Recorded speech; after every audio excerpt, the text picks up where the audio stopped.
तो आज हम बात करने वाले हैं बहुत ज़्यादा ट्रेंडिंग इफेक्ट की, जिसका नाम है स्प्लिट बिल्डिंग ट्रेंडिंग इफेक्ट।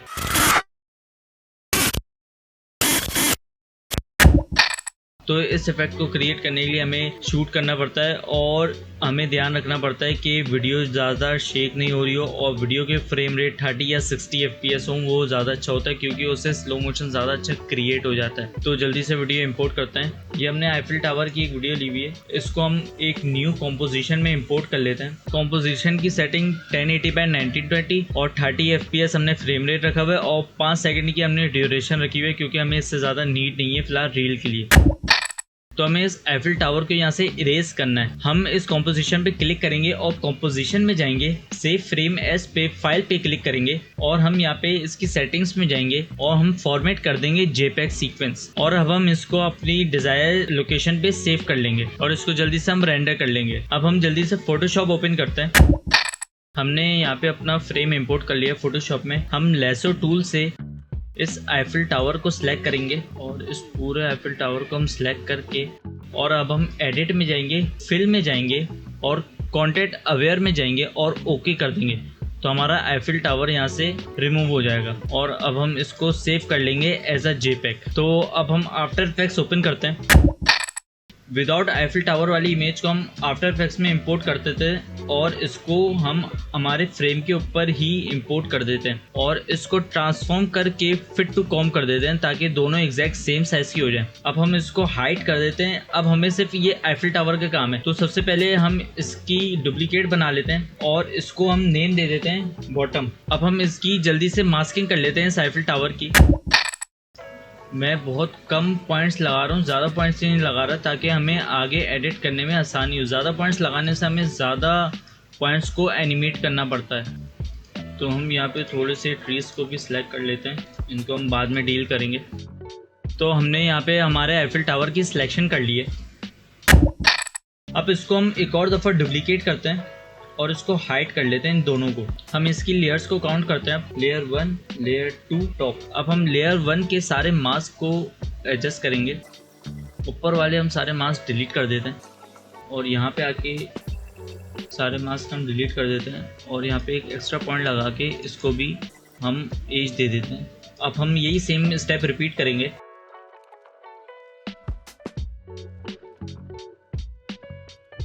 अब हम इन सारी लेयर्स को सिलेक्ट करेंगे और एंकर पॉइंट टूल पे हम डबल क्लिक कर देंगे तो हमारे सारे एंकर पॉइंट इनके सेंटर में आ जाएंगे। अब हम हमारी विदाउट आईफिल टावर वाली लेयर को इनेबल करेंगे और इस पे हम एक मार्क्स क्रिएट कर देंगे और हम इसको हमारी फुटेज के ऊपर ले आएंगे। तो हमारा आईफिल टावर अपनी प्लेस पे आ गया। और एक और चीज़, जब हम इसको एनिमेट करेंगे तो ये ट्रीज थोड़ी प्रॉब्लम करेंगे। इसकी एक और डुप्लीकेट बनाते हैं और इसको सबसे टॉप पे रखते हैं। इसको हम सोलो कर लेते हैं।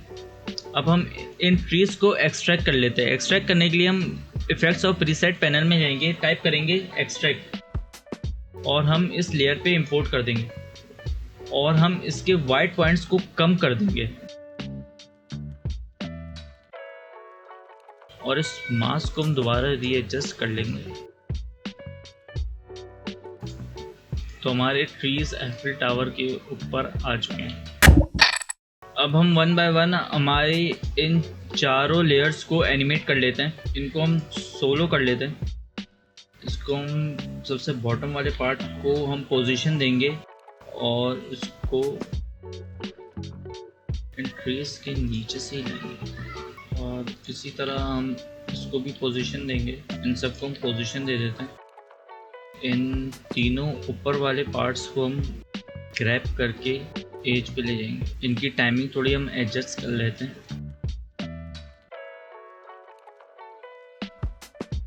हम हमारे बॉटम वाले पार्ट को अर्थक्वेक टाइप का इफेक्ट देने के लिए, थोड़ा ग्राउंड शेक करने के लिए हम एक नल क्रिएट करेंगे और इसको इसके ऊपर कर देते हैं और इस नल के साथ इस बॉटम वाले पार्ट को कनेक्ट कर देते हैं और इसको हम पोजीशन दे देते हैं और हम ये दो की फ्रेम, हमने पहला वाला की फ्रेम डिफॉल्ट रखा हुआ है और हम ये दो की फ्रेम को कॉपी करके पेस्ट कर देंगे और अब हम लास्ट वाला की फ्रेम डिलीट करके हमारा डिफ़ॉल्ट की फ्रेम ले आएंगे ताकि हमारी पोजीशन मेंटेन रहे। तो ये कुछ इस टाइप का इफ़ेक्ट हमारा क्रिएट हो गया। हमारा अर्थक्वेक टाइप का इफेक्ट तो क्रिएट हो गया, मगर एक प्रॉब्लम है कि ये बॉटम वाला पार्ट इसके नीचे से शो हो रहा है। तो इसको हाइड करने के लिए हम एक शेप लेयर क्रिएट करेंगे। हम इस बॉटम वाली लेयर को शेप लेयर के साथ मैट कर देंगे। अब ये इन ट्रीज के पीछे से रिवील हो रही है। अब हम हमारी सारी लेयर्स को अनसोलो करते हैं, एक दफ़ा प्रीव्यू करते हैं। हमारी यहाँ पे एनिमेशन तो रेडी हो गई है, मगर कुछ तो कमी है, तो हम उसको पूरा करने के लिए इस पर हम स्पेशल इफेक्ट्स लगाएंगे। अब हम न्यू एडजस्टमेंट लेयर क्रिएट करते हैं। अब हम इफेक्ट्स और प्रीसेट पैनल में जाके विगल टाइप करेंगे और विगल पोजीशन को हम हमारी एडजस्टमेंट लेयर पे ड्रैग एंड ड्रॉप कर देंगे और हम विगल सेकंड्स को करेंगे 100 और विगल अमाउंट पिक्सेल्स को कर देंगे हम 10। अब हम इन दोनों पे की फ्रेम सेट करेंगे, यू प्रेस करके हम इन दोनों की फ्रेम्स को रिवील करेंगे और अब हम इसको एनिमेट करेंगे। इन दोनों की फ्रेम को हम कॉपी पेस्ट कर देंगे और थोड़ी सी टाइमिंग के बाद हम इन दोनों को रिवील करेंगे और इन दोनों को हम कर देते हैं। अब हम एक शॉक वेव टाइप का इफेक्ट क्रिएट करेंगे। इसी के साथ इन्हीं की फ्रेम्स के साथ हम एडजस्टमेंट करते रहेंगे। हम इन दोनों की फ्रेम्स को कॉपी पेस्ट करेंगे और एग्जैक्ट टाइमिंग पे हम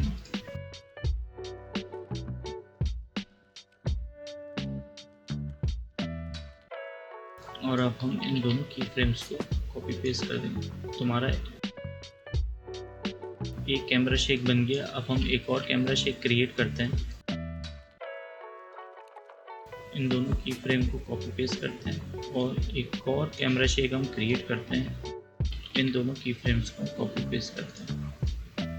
तो हमारा यहाँ पे कैमरा शेक इफेक्ट क्रिएट हो गया। अब हम इस टावर की पोजीशन को, इन सारे टावर्स की पोजीशन को हम एक साथ सेलेक्ट करेंगे और यहाँ पे हम आके इन सब में मोशन ब्लर इनेबल कर देंगे तो हमारा ये इफेक्ट और ज़्यादा अच्छा हो जाएगा। अब हम इस पे एक और एडजस्टमेंट लेयर ऐड करेंगे और अब हम इफेक्ट्स और प्रीसेट में जाके ट्रांसफॉर्म इफेक्ट को ड्रैग एंड ड्रॉप करेंगे और स्केल को हम बहुत माइनर सा एडजस्ट कर लेंगे। अब हम इस आईफिल टावर पे स्पेशल इफेक्ट्स अप्लाई करेंगे और ज़्यादा ड्रामेटिक बनाने के लिए। स्पेशल इफेक्ट्स के लिए मैंने यहाँ पे ग्राउंड इफेक्ट इंपोर्ट कर लिया और यानी हम कंपोजिशन बॉटम के ऊपर इंपोर्ट कर लेते हैं। और अब हम इफेक्ट्स और प्रीसेट पैनल में जाके की लाइट इफेक्ट इस पर अप्लाई करते हैं और हम ग्रीन को सिलेक्ट कर लेंगे तो ये हमारा कलर एक्सट्रैक्ट हो जाएगा। अब हम इसको एनिमेट कर लेते हैं। हम इस लेयर को बेटर अंडरस्टैंडिंग के लिए इसका कलर चेंज कर लेते हैं।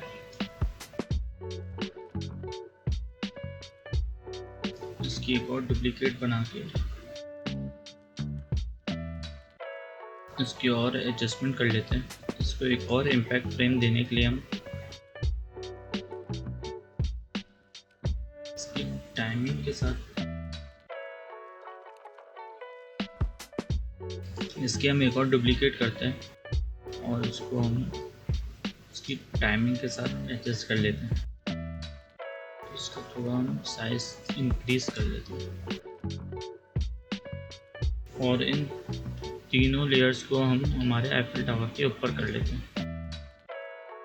हम एक मार्क्स क्रिएट करते हैं। हमें यहाँ पे कुछ हर्डल्स नज़र आ रहे हैं तो उनको हाइड करने के लिए हम उनको मास्क कर देंगे। अब हमारी फुटेज थोड़ी सी ग्रे है। अब हम इन पे एक और इफेक्ट लगाएंगे, ह्यू एंड सैचुरेशन। हम इनको फुल ग्रे टोन में कर देते हैं ताकि हमारी फुटेज के साथ एडजस्ट हो जाए। अब हम ह्यू एंड सैचुरेशन को कॉपी और पेस्ट कर देंगे हमारे बाकी एलिमेंट्स पे। तो गाइस हमारा यहाँ पे आईफिल टावर रेडी हो चुका है। अब इन दी एंड में हम एक कैमरा लगा देते हैं और ज़्यादा इसको एक्साइटिंग बनाने के लिए हम इसके 15 फ्रेम पे जाएंगे और हम स्केल पे की फ्रेम लगा देंगे और पोजीशन पे और यू प्रेस करके हम इन दोनों को रिवील करेंगे। और अब हम फर्स्ट फ्रेम पे जाके इसको थोड़ा जूम इन दे देंगे। थोड़ा सा हम एडजस्ट कर लेते हैं इसकी टाइमिंग को। इसको हम 10 फ्रेम तक लेके जाते हैं। हम पोजीशन हटा देते हैं और सिर्फ स्केल को हम ईज कर लेते हैं F9 प्रेस करके, और इसकी स्पीड ग्राफ को थोड़ा सा हम एडजस्ट कर लेते हैं। तो हमारा यहाँ पे थोड़ा सा ड्रामेटिक शॉट भी क्रिएट हो गया है। अगर आपको ये वीडियो अच्छी लगी है तो लाइक शेयर सब्सक्राइब ज़रूर करें। और अगर आपको 3D कैमरा ट्रैकिंग सीखनी है और अपनी फुटेज में 3D ऑब्जेक्ट्स को इंपोर्ट करना है तो आप मेरी इस वीडियो पे क्लिक कर सकते हैं। मिलते हैं नेक्स्ट वीडियो में।